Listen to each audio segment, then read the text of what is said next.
Encontrou aí Hebreus capítulo 11? Eu quero ler apenas o verso 6.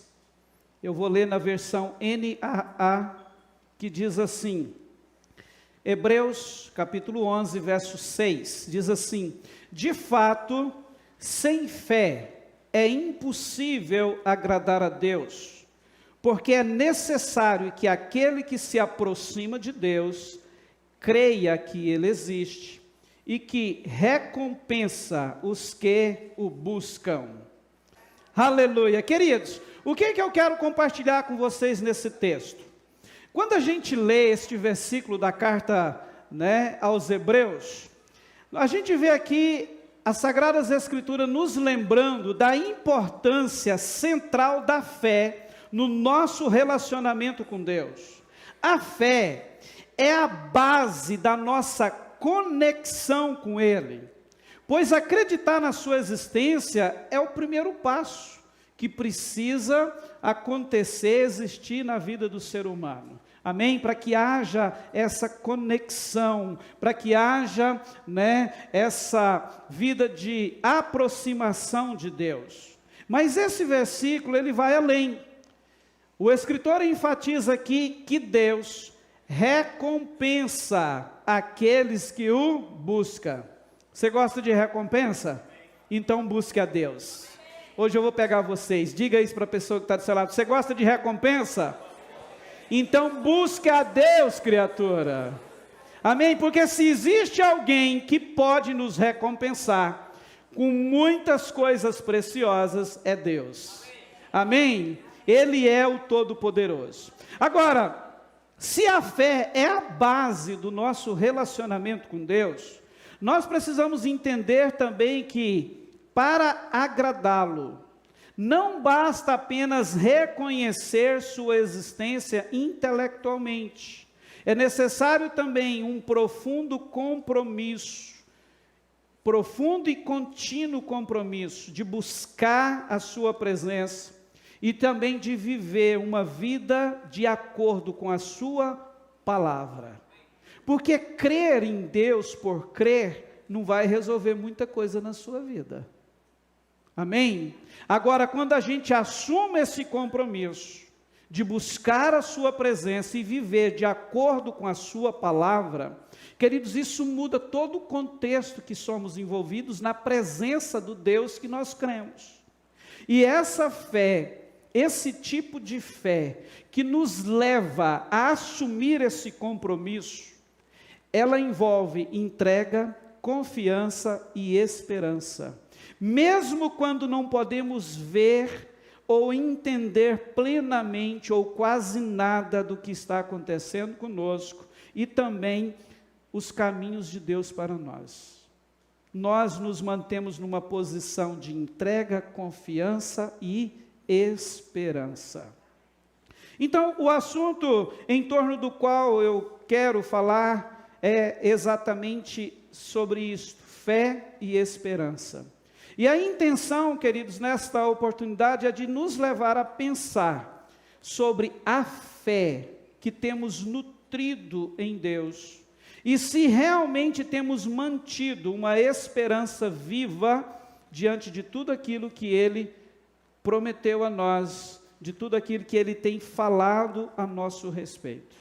E para te animar um pouquinho, eu acho que isso é bom, Eu gostaria de lembrar você de algumas de suas promessas, aquelas que atingem todas as nossas vidas. A gente sabe que Ele tem promessas personalizadas para cada um de nós, amém? Mas tem algumas que são para todos nós, para todo o seu povo, como por exemplo, Ele disse que estaria conosco até o fim. Nossa, irmão, um homem fraco desse. Deixa eu te dizer uma coisa, olha a promessa de Deus para mim e para você, que Ele estaria com você e comigo até o fim. Isso, queridos, porque nós estamos falando de um Deus que prometeu estar conosco até o fim, todo o tempo. Irmãos, isso tem que animar a gente. Qual é a companhia melhor que a gente poderia ter na vida? Irmãos, Jesus ganha até da Alessandra na minha vida, ela perde de longe para ele, né? Hoje mesmo eu falei para ela, falei assim, meu amor, eu te amo demais, mas deixa eu te lembrar uma coisa, para Jesus você perde de longe, para ele você perde, entende? Porque ele é a melhor companhia para nós, e essa foi a promessa, que estaria conosco até o fim. Quer ver outra promessa dele para todos nós? Ele disse no Evangelho de João, capítulo 14, versículo 18, que não nos deixaria órfãos. Quer ver outra promessa? Ele disse também no Evangelho de João 14, 3, que vai voltar para nos buscar. Irmãos, olha que promessa maravilhosa. Ele vai voltar e para nos buscar para Ele, onde nós estaremos para sempre com Ele. Amém? Então eu gostaria de discorrer um pouco com você sobre isso, fé e esperança. Irmãos, e nesse tempo, de uns dias, de algumas semanas para cá, sabe, eu tenho sentido que Deus quer, sim, fortalecer a nossa fé nesses dias, renovar a nossa esperança. Sabe por quê, queridos? Nós estamos vivendo dias difíceis, e isso de uma forma mundial, global. O mundo está indo de mal a pior a cada dia. É por isso que o Senhor quer fortalecer a nossa fé e renovar a nossa esperança. Amém? E dentro disso, para a gente caminhar aqui, a primeira verdade que eu gostaria de destacar e te levar a pensar sobre ela é que o nosso Deus é um Deus grande e poderoso. Amém? Você tinha que vibrar muito com essa verdade. O seu Deus é um Deus grande e poderoso. Queridos, a grandeza de Deus é um tema profundo e abrangente, que toca os corações e mentes de todas as pessoas ao redor do mundo. E eu digo para você, sem errar, de todas as pessoas. Esses dias eu vi uma cena de alguém que se declara satanista, sendo evangelizado. Irmãos, eu vibrei com o poder, com a grandeza do nosso Deus diante daquilo. Enquanto aquele evangelista começava a falar do amor de Jesus para aquela pessoa, né? Irmãos, de repente, ele começou a se derramar em lágrimas. Por quê? Porque o nosso Deus é um Deus grande e poderoso. A grandeza dele está tocando mentes e corações pelo planeta Terra fora. E se você for olhar, Deus frequentemente, ou quase sempre, ele é descrito como o ser supremo, onipotente, onisciente, onipresente. E as suas obras são declaradas como aquelas que transcendem a compreensão humana. Não é verdade? Na maioria das vezes, quando você vê alguém se referindo a esse Deus grande e poderoso que é o nosso, é assim que se referem a Ele.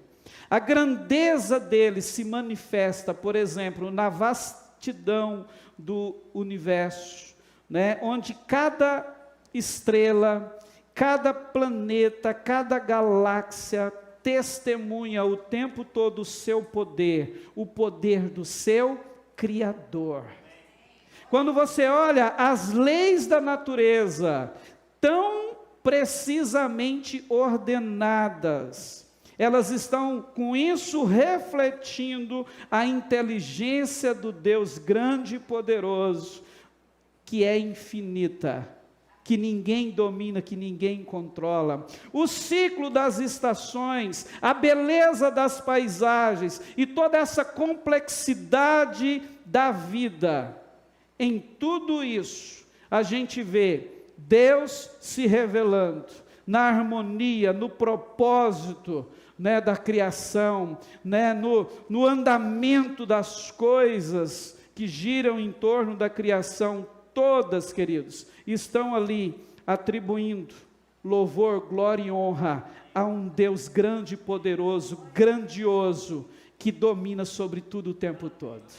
Esse é o nosso Deus, Ele é o teu Deus, amém? E é importante a gente lembrar que quando nós lemos, por exemplo, Romanos capítulo 1, verso 20, Paulo escrevendo aos Romanos, ele diz assim, ó: porque os atributos invisíveis de Deus, isto é, o seu eterno poder e sua divindade, claramente se reconhecem desde a criação do mundo, sendo percebidos por meio das coisas que Deus fez.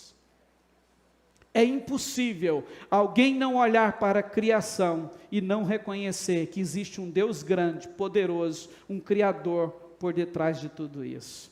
E ele termina o versículo dizendo assim, ó: por isso os seres humanos são indesculpáveis. Talvez a pessoa nunca ouviu falar de Jesus e da sua palavra, mas se ela parar numa sã consciência e olhar para a natureza, as grandes e as mínimas coisas que foram criadas, é impossível não acreditar que existe um Deus grande e poderoso por trás de tudo isso. E em resumo, é exatamente isso, queridos, que Paulo está querendo dizer aqui, neste versículo. Ele está afirmando que Deus se revelou de maneira evidente através da criação, tornando suas características perceptíveis e compreensíveis, de modo que a humanidade é responsável, ao contemplar a sua criação, de reconhecer a sua existência e o seu poder. Amém? Quando a gente lê Salmo 147, verso 4, o salmista falando desse Deus poderoso, preste atenção nisso, ele vai dizer que ele é aquele que conta o número das estrelas. Você consegue imaginar isso? Quantas vezes muitos de nós aqui já contemplamos uma noite estrelada e a gente fica vislumbrado com tanta beleza, com tanta magnitude, não é verdade? Mas olha o que o salmista diz, que ele conta as estrelas. E olha que com os nossos olhos a gente vê o mínimo delas, uma pequena porção delas, né? Só que não para por aí. O salmista afirma também que além de contar o número das estrelas, ele chama todas pelo seu nome. Ele é grande e poderoso ou não? Deixa eu te lembrar de novo, este é o teu Deus. Entende? Esse Deus que conta as estrelas e que chama cada uma delas pelo seu nome. É por isso que o salmista o tempo todo ele quer afirmar, ele expressa isso, que esse é o grande Deus, ele é poderoso, o seu entendimento não tem fim, ele é exaltado, entende, queridos? Você vê o tempo todo os salmistas expressando assim, porque eles tinham uma convicção no seu espírito, que o Deus que eles serviam é o mesmo nosso, um Deus grande e poderoso. E olha outra informação interessante, quando a gente lê Lucas, capítulo 7, capítulo 12, versículo 7, eu não sei, né, eu costumo brincar com isso, eu não sei o que Deus quer com essa informação aqui, né, não sei qual o sentido disso, mas olha só o que a Bíblia diz ali que ele sabe. A Bíblia diz que até os cabelos da sua cabeça estão contados. Eu brinquei de manhã, né? Tudo bem que na cabeça de alguns, né, César? É mais fácil de fazer a conta, né? Irmãos, mas olha isso, irmãos.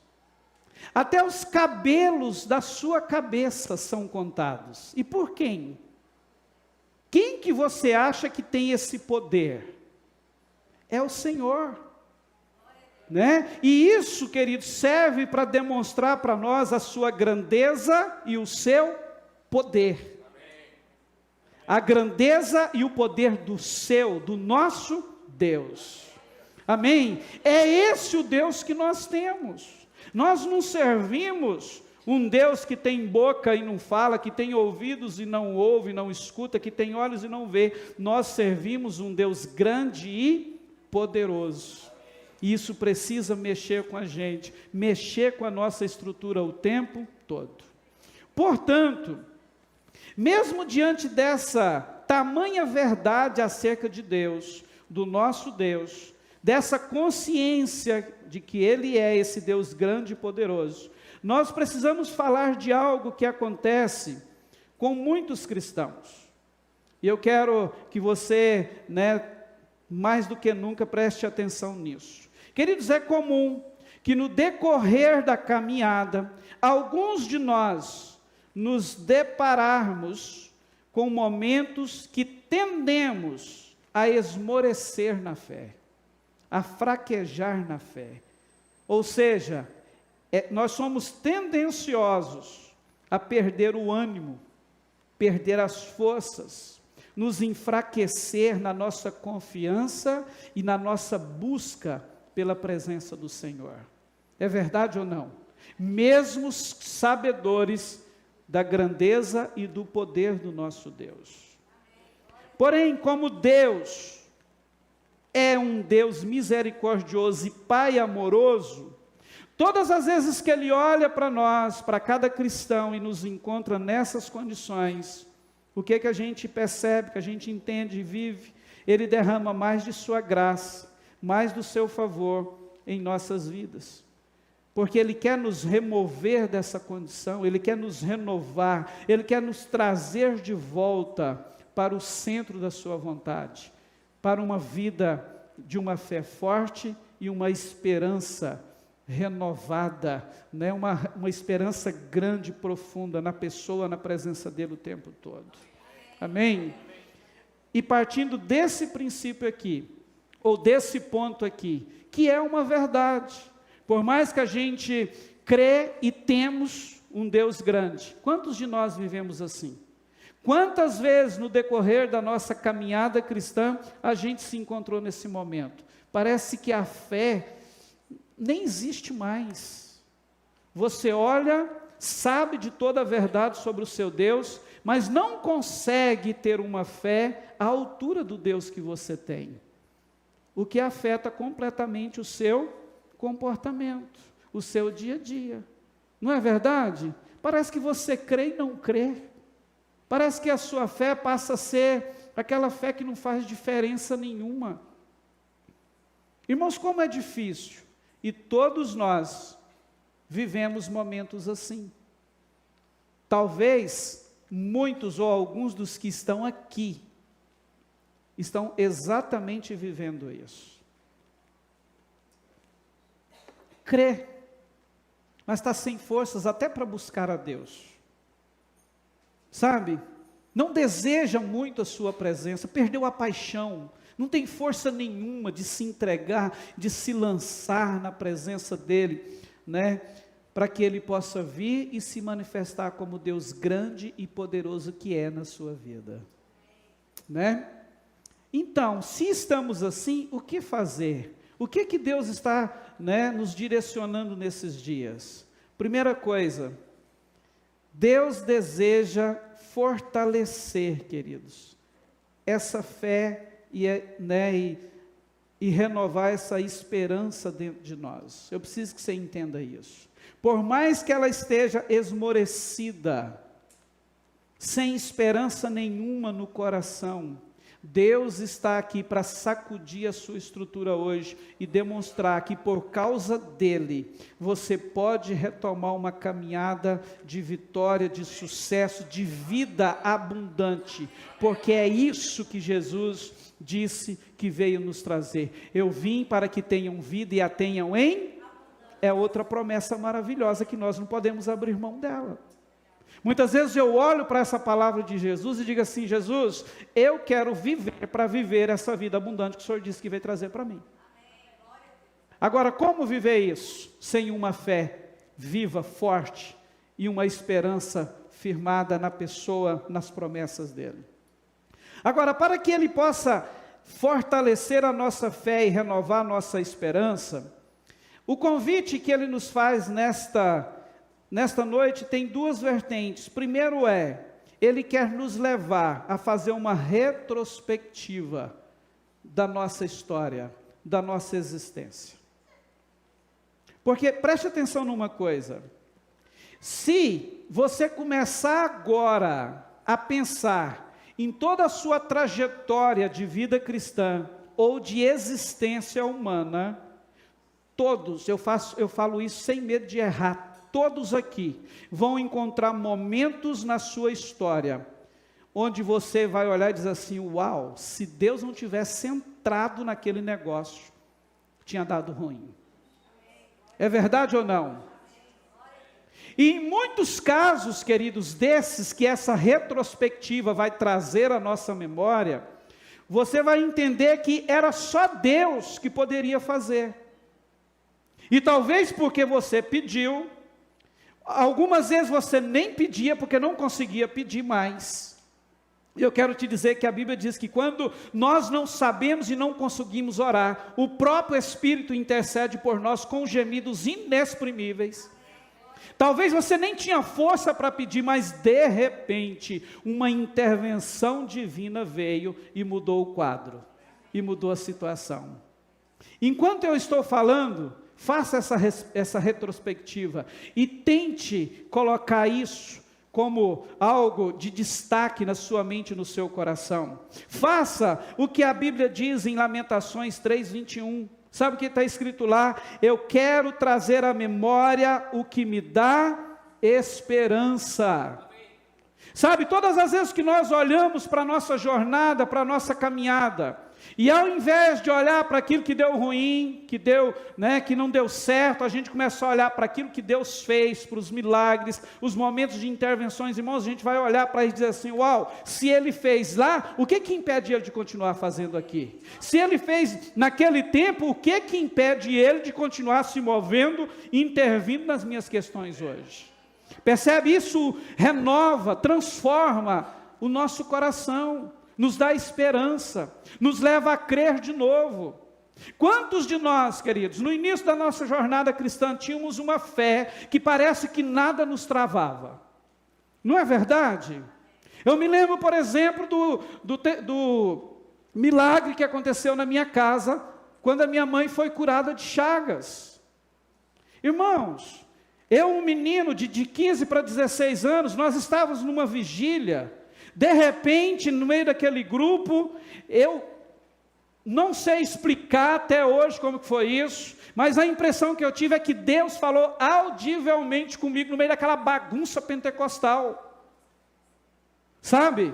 Eu tenho para mim que Deus falou audivelmente, não foi uma impressão não, é das poucas vezes que eu tenho a impressão, o entendimento que Deus falou comigo, eu ouvi a voz dele. E ele chegou para mim naquele dia e disse assim, hoje eu estou curando a sua mãe de chagas. Irmãos, mas a minha fé estava tão alinhada com ele, que no meio daquilo tudo eu saí procurando a minha mãe, encontrei ela próximo do altar ajoelhada, bati nos ombros delas, irmãos, e gritei no meio daquela congregação, mãe, Deus me disse que hoje Ele está curando a senhora de chagas. Irmãos, olha que fé. E quantas vezes nós vivemos momentos assim, de olhar para as circunstâncias que pareciam irreversíveis, e por crer, por ouvir Deus, você ia lá e determinava, e o negócio acontecia. A minha mãe vai fazer 90 anos, irmãos. Nessa época, há mais de 30 anos atrás, os médicos falavam assim, ó, nós damos 6 meses de vida para sua mãe, ela viveu mais de 30 anos depois disso. Entende? Quantas vezes você já viveu milagres na sua vida, de intervenções sobrenaturais de Deus? É verdade ou não? Então, quando você começa a olhar para isso, o Espírito Santo, nesses dias, vai usar todas as experiências que você teve, para fortalecer a sua fé, para renovar a sua esperança. O nosso Deus não mudou, Ele é o mesmo, ontem, hoje e será, eternamente. Entende? Ele tem poder, Ele é grande e poderoso e está disponível para se mover nas nossas vidas o tempo todo. Entende? Eu amo, queridos, quando Paulo, escrevendo aos Romanos, diz assim, Romanos 8:32, ele diz assim, ei, se Deus entregou Jesus para morrer por você, Ele não estaria disposto agora a fazer qualquer coisa? Percebe isso? Ele entregou o melhor que Ele tinha. Irmãos, isso precisa ser usado, ou a gente precisa permitir que o Espírito use essa palavra para fortalecer a nossa fé. Se Deus deu Jesus para morrer por mim e por você, Ele está pronto, disposto a fazer o que for preciso na nossa vida. Amém? Agora, para isso, nós precisamos crer, e crer de verdade, e viver uma vida rendida, uma vida alinhada com a vontade dEle. Quantos estão entendendo? Amém? Além disso, de trazer à memória aquilo que nos traz esperança, a outra coisa que eu quero compartilhar com você, é que Deus está nos convocando nesses dias para colocar os nossos olhos na sua palavra, sob as suas promessas. Amém? Quando a gente lê o último versículo do Evangelho de João, a gente vai ver que ele termina a escrita do seu livro com essas palavras aqui, ó. Evangelho de João, capítulo 21, verso 25. Olha o que é que ele diz. Há, porém, ainda muitas outras coisas que Jesus fez. Se todas elas fossem relatadas uma por uma, penso, ele está, né, uma opinião dele, penso, que nem no mundo inteiro caberiam os livros que seriam escritos. Quando você lê o Evangelho de João, você vai ver que ele tinha paixão por registrar os milagres. Ele contou vários deles. Se eu não me engano, uns 7 ele registrou. E aí ele termina o livro expressando esse pensamento dele. Olha, se tudo fosse escrito, eu acredito, eu penso que no mundo inteiro não caberiam os livros. E quando você vai lá para Romanos capítulo 15, versículo 4, Paulo, por sua vez, escrevendo aos irmãos romanos, ele diz assim, ó: pois tudo o que foi no passado escrito, para o nosso ensino foi escrito, a fim de que, pela paciência e pela consolação das Escrituras, tenhamos esperança. Então, o que Deus está nos dizendo aqui?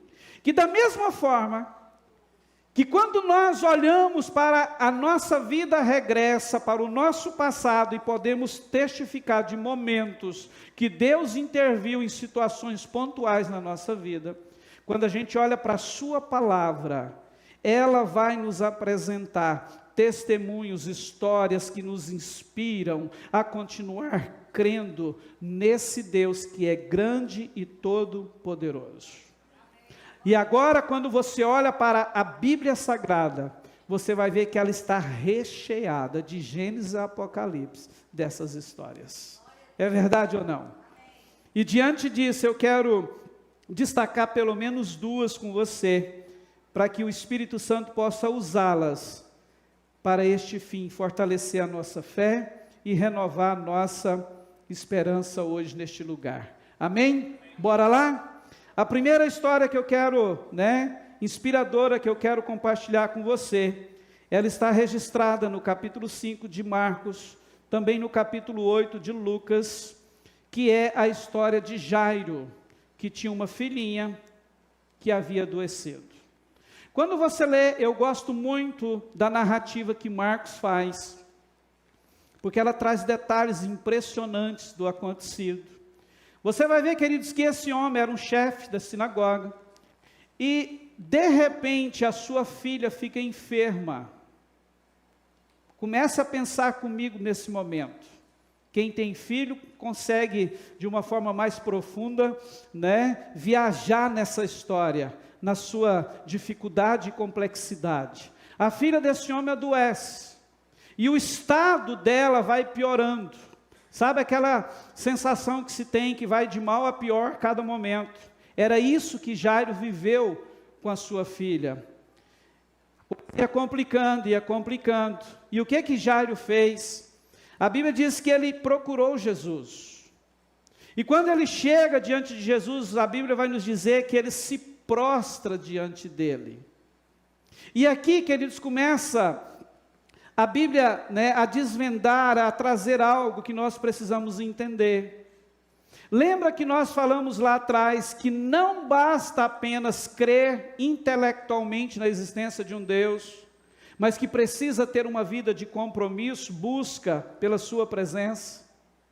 Olha só o que acontece com Jairo, quando ele se depara com aquela situação ameaçadora em relação à saúde, à vida da sua filha. A Bíblia diz que ele procura Jesus e se prostra diante dele. E com essa atitude, ele estava se rendendo, reconhecendo que não só cria, mas que estava ali entregando a sua vida a ele. Que acreditava que, como Deus poderoso que é, ele era o único que poderia resolver aquele problema. Tanto é que quando você lê as palavras de clamor e até de um certo desespero daquele homem, você vai ver que ele dizia assim: Senhor, a minha filhinha, Jesus, ela está terrivelmente enferma, ela está doente, e eu acredito que talvez ela expressou outras coisas: Senhor, ela está muito mal, a coisa está ficando pior a cada hora, Senhor, mas vem, impõe as mãos, ora com ela, e ela vai ser curada. Percebe, queridos? Só com uma vida rendida, prostrada, alicerçada na sua palavra, é que nós temos condições de nos achegarmos a Deus, a ponto de realmente entregar a Ele os cuidados que nós precisamos, as nossas necessidades. E naquele momento, depois de Jairo ter feito isso, você vai ver a Bíblia dizendo assim, ó, e Jesus foi com ele. Mas eu acredito que Jesus simplesmente não começou a andar. Eu acredito que Jesus virou para ele e disse assim: Jairo, vamos embora, estou contigo nessa, meu irmão. Você não está sozinho, bora, onde está sua filha? Onde você mora? Né? E naquele momento a Bíblia diz que Jesus foi com ele, eles começaram a andar em direção ao lugar, né, a casa onde a sua filha estava. E aí acontecem outras coisas tremendas aqui. Eles estavam andando, e no meio disso, acontece o episódio da cura da mulher que tinha uma hemorragia de sangue há 12 anos.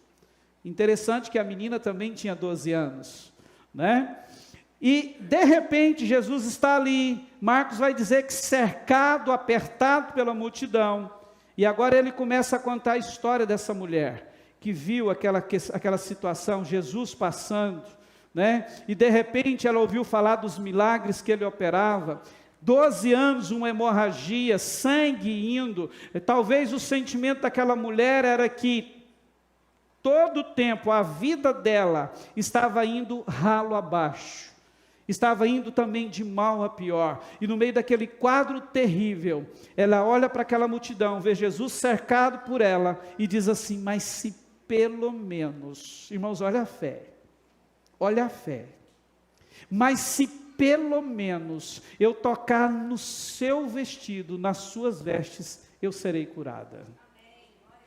E a Bíblia vai nos dizer que ela entra, não sei como, se infiltra no meio daquela multidão, e ela não podia fazer isso pelo estado dela, e ela toca em Jesus. E quando ela toca nas vestes de Jesus, ele para na mesma hora e diz: alguém me tocou. E de repente o texto vai dizer que os discípulos, as pessoas ali: Senhor, como assim? Jesus, a multidão te aperta, ou seja, todo mundo está esbarrando no Senhor, e o Senhor fala para a gente que alguém te tocou, e ele diz assim: alguém me tocou, diferente, porque eu senti que virtude saiu de mim. Quem me tocou? Ele começa, desenrolar essa história da mulher. Irmãos, agora imagina Jairo lá vendo isso. Jesus está parado, ele para no meio do caminho, e Jairo está ali assistindo tudo isso, entende? Ele vendo tudo isso, com a mente na sua casa: minha filha está ruim, Jesus está indo. Consegue imaginar como que ele enfrentou esse momento? Jesus está ali, a mulher vem, se apresenta, né? Ele fala da fé para aquela mulher, fala assim: olha, a tua fé te salvou.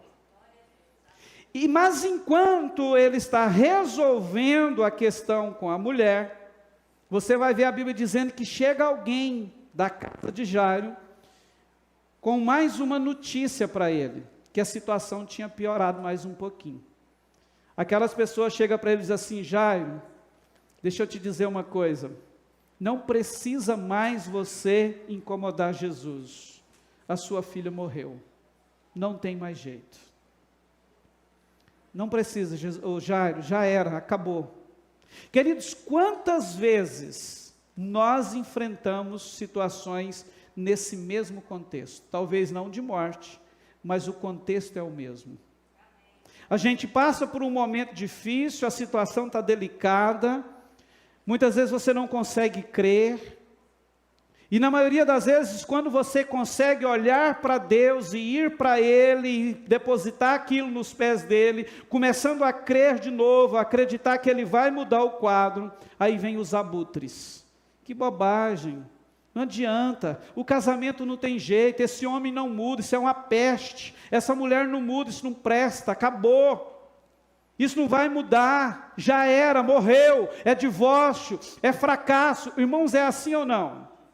Vêm as vozes para bater de frente com a nossa fé e a nossa esperança, e isso começa, enviado pelo inferno, começa a tentar entrar em nós, exatamente para abafar a nossa fé, porque a fé é o que move, o que nos leva a mover as montanhas, entende? É por isso que Jesus disse, se você tiver fé, você pode dizer a esse monte, sai daqui e se lança no mar. Não é uma serra, uma montanha que ele estava falando. Se você for olhar o contexto, ali é exatamente das dificuldades da vida, que Jesus estava se referindo. Entende? Mas quantas vezes nós vivemos esse mesmo contexto? Agora, se nós temos uma convicção de que a nossa fé está alicerçada nele, no Deus Todo-Poderoso e grande que servimos, e de que Ele está conosco nessa jornada, sabe o que vai acontecer? A mesma coisa que aconteceu com Jairo, em meio às vozes negativas de derrotas que tentam nos afrontar nesse momento. Quando você lê o texto, você vai perceber que mesmo Jesus envolvido na resolução do problema da mulher, ele ouve o que aquelas pessoas traziam de notícia para Jairo.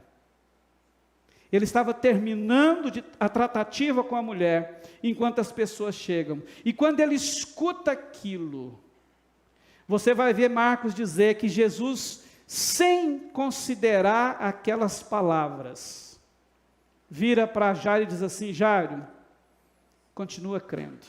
Tipo assim, não dê ouvidos a isso, continua crendo. Entende? É isso que acontece, queridos, quando nós estamos firmados nele, decididos a buscá-lo, rendidos na sua presença. Mesmo em meio às vozes, nós vamos ouvir uma voz falando conosco. Está difícil sim, mas continue crendo. Pode crer, eu estou aqui, eu estou com você.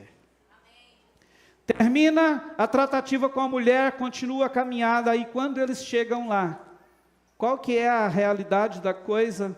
A notícia que aquelas pessoas levaram era verdade. A menina havia morrido. Jesus chega naquele lugar, vê o alvoroço, o clima de velório, todo mundo desesperado, chorando. E Jesus olha para aquelas pessoas e diz assim, por que vocês estão assim? Deixa eu dizer algo para vocês, a garota está apenas dormindo. Irmãos, olha como que Jesus vê as coisas. Consegue entender isso? Aquilo que para nós é irreversível, como a morte, ele trata como um sono, irmãos. Você pode dar um glória a Deus por isso? Está todo mundo chorando a morte, a mãe desesperada, e Jesus olha para aquele quadro e diz assim, não, isso é só um soninho, eu vou acordar ela daqui a pouquinho, eu vou mexer com essa menina, fazer uma cosquinha nela, ela vai, tipo assim, entende? O que eu quero, sabe por que ele trata essas questões assim? Porque Ele é um Deus grande e poderoso. O teu Deus é um Deus grande e poderoso. Ele olha para a morte desta forma. Imagina para as outras coisas, para os outros problemas que nós vivemos a enfrentar na vida. O que aconteceu quando ele chega ali? Esse é o quadro tenebroso, desesperador. A Bíblia diz que ele pega o pai e a mãe da criança, mas alguns do que vieram com ele, entra no lugar onde o corpo da menina estava e traz ela de volta. Percebe, queridos? O que isso demonstra para nós? Que há sim uma grande probabilidade de nós, eu e você, com uma atitude de uma fé fortalecida e um coração cheio de esperança, viver milagres extraordinários. Por quê? Porque o nosso Deus é grande e poderoso. Porque o nosso Deus é grande e poderoso. Você crê nisso? Amém? Então se atente a isso, irmãos. Olha que história inspiradora. Talvez você já viveu situações assim, ou já presenciou próximo de você algo semelhante. A outra história que eu quero compartilhar com você fala de Pedro, o apóstolo Pedro. Nós temos o costume de afirmar que Pedro, ele andou sobre as águas, não é verdade? Pedro andou sobre as águas, né? E a gente muitas vezes acredita nisso, mas dá ênfase também mais para o lado negativo, que foi o momento que ele se afundou. Mas pelo menos ele andou, né? Pelo menos ele andou. Agora eu quero te levar a olhar para essa narrativa bíblica por outra perspectiva. Ele não andou sobre as águas, na verdade, ele andou sob a palavra de Jesus. Porque quando você lê o texto que está registrado em Mateus capítulo 14, a partir do versículo 24, Mateus 14, a partir do versículo 28, desculpa, você vai ver que o acontecido foi mais ou menos assim.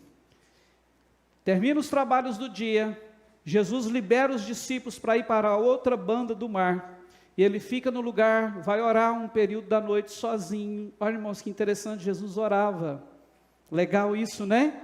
Ele tirou parte da noite para sozinho orar, estar com o Pai. Tarde da noite, ele vai ao encontro dos discípulos. E a Bíblia vai dizer que o barco já tinha sido impelido, né, para águas profundas pelo vento. Agora imagina, de repente, em plena noite, Jesus aparece para eles andando sobre as águas em direção ao barco. Você vai ver que eles ficaram com medo, acharam que era um fantasma, né? Eles ficaram com... Gente, pensa, é desesperador mesmo, né? Você vê alguém vir andando sobre as águas, e por causa do desespero, Jesus fala com eles, olha, não tenham medo, sou eu. Aí olha o que é que Pedro faz. Senhor, se é o Senhor mesmo, me mande que eu vá até o Senhor andando sobre as águas. O que é que Jesus diz? Vem. Entende? Pedro andou sob a palavra de Jesus. Ele fez o desafio para Jesus, é o Senhor mesmo? Então me mande que eu vá até o Senhor sobre as águas. Jesus disse, vem. O que é que Pedrão fez? Desceu do barco e começou a andar sobre as águas. Eu não sei você, por muito tempo eu pensei que talvez, na minha falta de fé, né, eu pensei que ele poderia ter dado apenas alguns passos, mas hoje eu penso diferente. Eu acredito que ele chegou até onde Jesus estava. E quando ele chegou ali, o que a Bíblia vai dizer? Olha só, quando ele tirou os olhos, quando ele colocou os olhos na tempestade, nos ventos, a Bíblia vai dizer que ele começou a afundar. Ou seja, quando ele tirou a sua consciência da palavra de Jesus, da condição que Jesus tinha estabelecido para que ele andasse sobre as águas, e olhou para o vento, a tempestade, ele começou a afundar. E o que acontece? Ele grita por socorro, Jesus pega ele e traz para cima das águas de novo. Então eu acredito que Jesus estava bem próximo dele, nesse momento que ele começou a se afundar. E outra coisa importante aqui, eles voltaram para o barco. Então você consegue imaginar o que aconteceu no coração, na mente de Pedro, naquele momento em que ele tira os olhos de Jesus. Irmãos, a Bíblia diz que Jesus é a palavra, é o verbo encarnado. Quando ele olha para o vento, o que isso nos ensina? Que ele tira o olhar de Jesus, da palavra, da ordem de Jesus. Ele afunda. Jesus pega ele e traz de novo. E aí Jesus diz para eles assim: homem de pequena fé. Talvez Pedro naquele momento diz assim: mas como eu vou olhar para o vento se eu estou aqui com o Senhor? Irmãos, eu não sei você, mas eu ouso acreditar que Pedro batia nos ombros de Jesus e os dois voltou para o barco. Ele andando sobre as águas do lado de Jesus até que subiu no barco novamente. Ele não foi arrastado por Jesus para entrar naquele barco. Eu acredito que do jeito que ele foi, porque creu, ele voltou porque teve a sua fé fortalecida quando Jesus tirou ele das águas. Entende? E quantas vezes, queridos, nós, ou a maioria, estão carecas, assim como eu, de saber das promessas de Deus para nós, mas não temos ousadia de caminhar sobre a palavra de Deus. Deus tem promessas para você, para a sua casa, para a sua família, para os seus negócios, mas falta coragem, falta fé para olhar e dizer assim: Senhor, sobre a tua palavra, eu vou edificar esse negócio, eu vou caminhar, porque eu creio no que o Senhor diz. É interessante que Pedro, ele não viveu apenas essa experiência. Quando você lê o capítulo 5 de Lucas, você vai encontrar a partir do versículo 4, aquele texto que nós conhecemos como a grande pescaria. Estava ali Pedro, mais alguns deles na praia, depois de uma noite de trabalho frustrada, trabalharam a noite inteira e não pegaram nada. A Bíblia diz que eles estavam lavando as redes. Consegue imaginar isso? Um momento frustrante. Uma noite toda de trabalho, e ali está ali os caras lavando as redes, preparando tudo para guardar, desanimados, sem força, desacreditados, sem resultado nenhum de uma noite inteira de esforço. Jesus chega naquele lugar, e num determinado momento, talvez eles comentaram alguma coisa, se não, ele teve uma impressão interior do que estavam vivendo. O que importa é que a Bíblia diz que em um determinado momento, Jesus vira para Pedro e diz assim: Pedroca, coloca o barco mais para frente um pouquinho, para dentro das águas, e lance a rede novamente. Pedro diz assim: Senhor, espera lá, nós trabalhamos a noite inteira, Jesus. O mar hoje não está para peixe, pegamos nada, olha aqui, pegamos nada. Senhor, na verdade nós estamos cansados, desanimados. No meio desse contexto, Pedro vira para Jesus e diz assim, porém, sob a tua palavra, lançarei as redes. Olha isso, percebe? E ele faz como Jesus orienta, ele entra com o barco, joga a rede. Irmãos, e quando eles puxam aquela rede, estava abarrotada de peixes, a ponto que eles tiveram que chamar outro barco, para pegar os peixes, daquilo que a gente chama de uma grande pescaria. Mas o que aconteceu aqui? De novo, ele se move sob a palavra de Jesus. Ele tinha tudo para fazer assim como nós muitas vezes fazemos. Ah não, já tentei de tudo. Quanto tempo eu estou lutando com isso? Dá mais não, já desisti, já fiz de tudo, não aguento mais isso, não quero fazer mais isso. E o Espírito Santo está lá, não, eu tenho uma promessa, vai dar certo, essa situação vai mudar. Esse quadro vai ser alterado, continua crendo, criatura. Deus está lá falando, eu não te disse, vai, tenta de novo. E ao invés da gente olhar para ele, assim como Pedro, e dizer, Senhor, tá bom, o Senhor sabe do meu estado, eu estou cansado, está ruim, eu estou desistido, mas porque o Senhor está falando, eu vou tentar de novo. Por que a gente não age assim, irmãos? Sabendo que o nosso Deus é um Deus grande e poderoso. Entende que nós podemos agir assim? No momento certo do seu milagre chegar, ele vai chegar, se você tiver fé. Porque em momento nenhum você vai ver Jesus dando crédito a um milagre a ele próprio.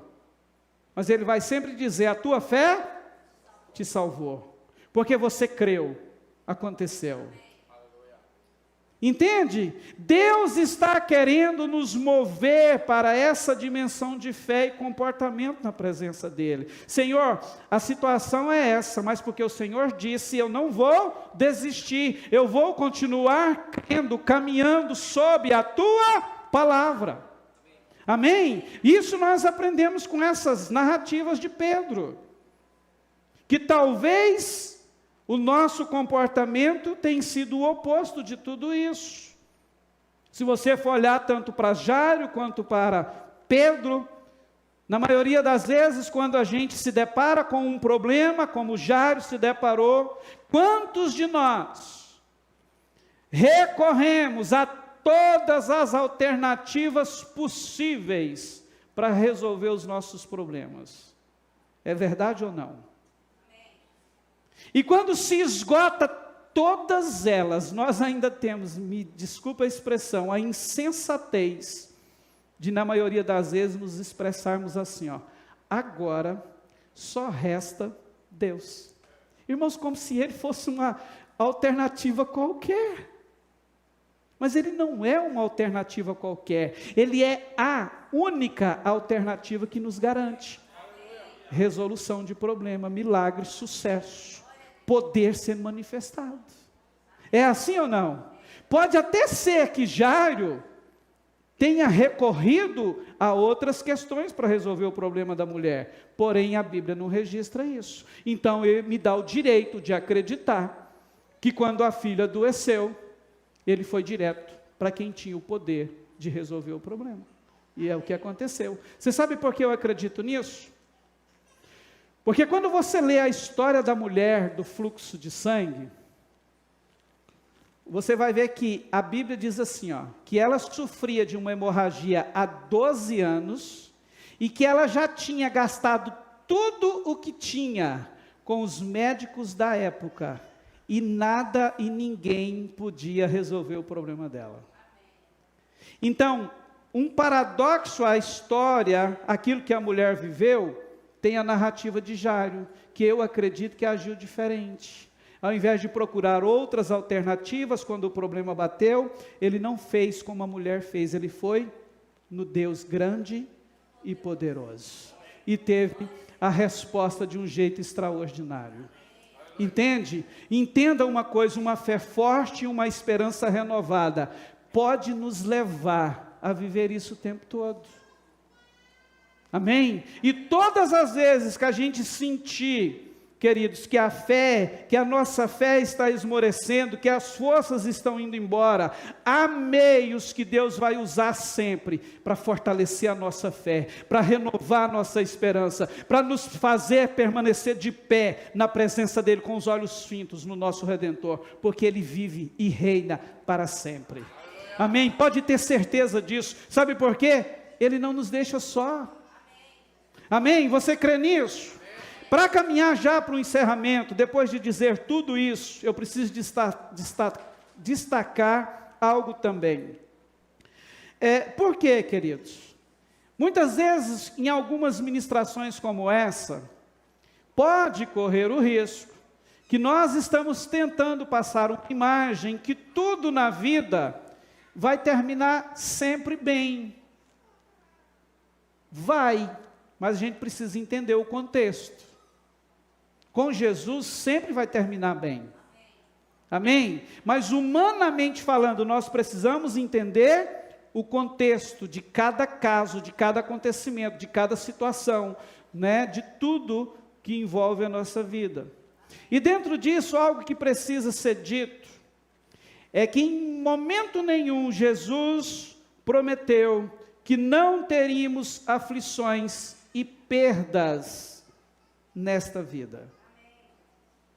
Entende? Isso é uma verdade que a gente precisa ser sensato e entendê-la. Pelo contrário, Ao mesmo tempo que ele nunca prometeu isso, ele fez questão de afirmar.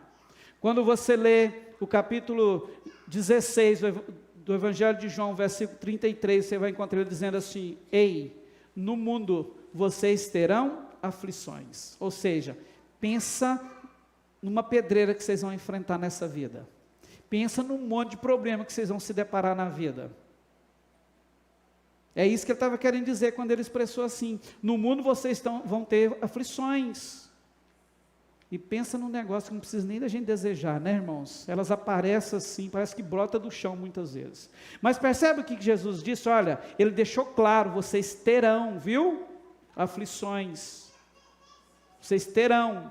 Mas ele termina o texto dizendo o quê? Porém, tende bom ânimo, porque eu venci. Aí se você pegar esse eu venci, o que ele está querendo dizer? Eu venci por você. Eu venci para estar do seu lado, eu venci para enfrentar com você todas as aflições que você terá que enfrentar, que você terá que passar pela vida, entende? Tem de bom ânimo, tenha esperança, seja forte e corajoso, porque eu estarei com você o tempo todo. É isso que ele está querendo dizer, queridos.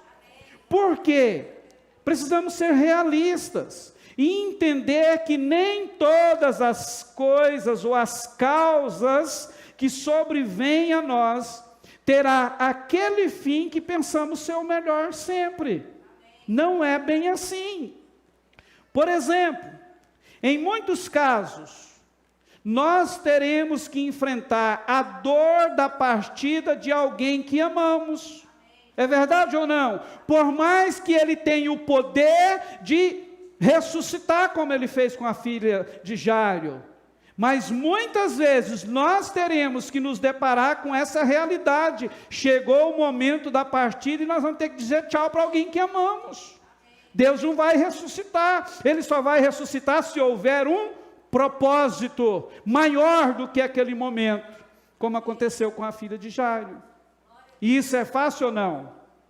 Não, é muito difícil. E a gente precisa ser realista para encarar isso. Muitas vezes, queridos, nós passaremos por situações que aos nossos olhos vai parecer que perdemos, que o prejuízo foi grande, que o desastre foi terrível. Porém, em tudo isso, a Bíblia diz que nele, em Deus, nós somos mais do que vencedores. Entende? Esse é o Evangelho. Não importa o que você tem que passar. Ele é um Deus grande e poderoso, é o seu Deus, e Ele está com você. Aquilo que tem propósito, Ele vai resolver. Aquilo que não tem, Ele vai te capacitar e passar junto com você pela aflição, pelo problema. Amém? É aquela história que muitas vezes a gente usa, uns jargões até. Se Ele não pode te livrar da fogueira, Ele entra nela com você. Entende? Se Ele não tem propósito, não é que Ele não pode, se Ele não tem propósito de livrar você da cova dos leões, Ele entra com você na cova dos leões, e os leões não têm poder para tocar você. Você pode passar por qualquer coisa na vida, por mais que doa e sofra, mas sair ileso do outro lado, porque o teu Deus é um Deus grande e poderoso. Você crê nisso? Você foi criado para vencer. E em Cristo, nós somos mais do que vencedores. Para caminhar para o final de verdade agora, sem a sua permissão, que eu não pedi nem vou pedir, mas eu queria passar um pequeno filme sobre a sua vida. Eu queria que você assistisse. Vamos lá, meninas? Apaguem as luzes, por favor.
Agora para você ver na essência, uma segunda vez.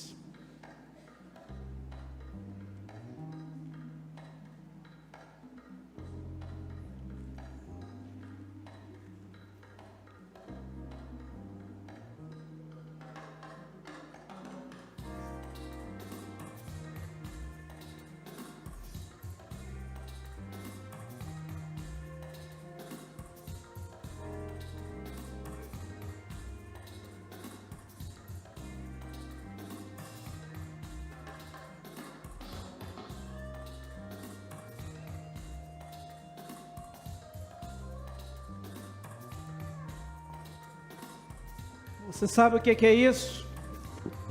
O primeiro grande desafio que você foi submetido. Você pode ficar de pé? Deixa eu te dizer um negócio. Essa aqui é a primeira grande corrida que você foi inserido. E para você entender o tanto que você é especial, o tanto que você foi criado para vencer, nessa corrida aqui, na concorrência, existia aproximadamente 50 milhões de ameaças. Consegue entender o tanto que você é especial? Sabe o que aconteceu nesse momento aqui com você? Entre mais ou aproximadamente 50 milhões, Deus olhou para você e disse assim: eu quero você. Vai, campeão. Corra, campeão. Força, campeão. Vamos, campeão. E você conseguiu. Você veio à existência, porque os olhos dele, a Bíblia diz que estavam sobre nós, quando nós ainda éramos uma substância informe. Você foi feito para vencer. Você tem um Deus forte, poderoso, grande e poderoso, e Ele está aqui para dizer hoje: ei, continue crendo. Continue, não desista, persista, vamos embora lá, tem mais para acontecer, tem muito ainda para acontecer na sua vida. Antes de orar por você, eu queria terminar com a leitura do Salmo 23, eu amo esse Salmo. O versículo 1 diz assim: o Senhor é o meu pastor, nada me faltará. Eu gosto mais da versão na língua inglesa desse versículo, que diz assim: The Lord is my shepherd, I have everything I need. Ou seja, Deus é o meu pastor, eu tenho tudo o que preciso. Se Deus é o teu Deus, você tem tudo o que você precisa. E o salmista continua registrando assim: Ele me faz repousar em pastos verdejantes. Leva-me para junto das águas de descanso. Refrigera-me a alma. Guia-me pelas veredas da justiça, por amor do seu nome.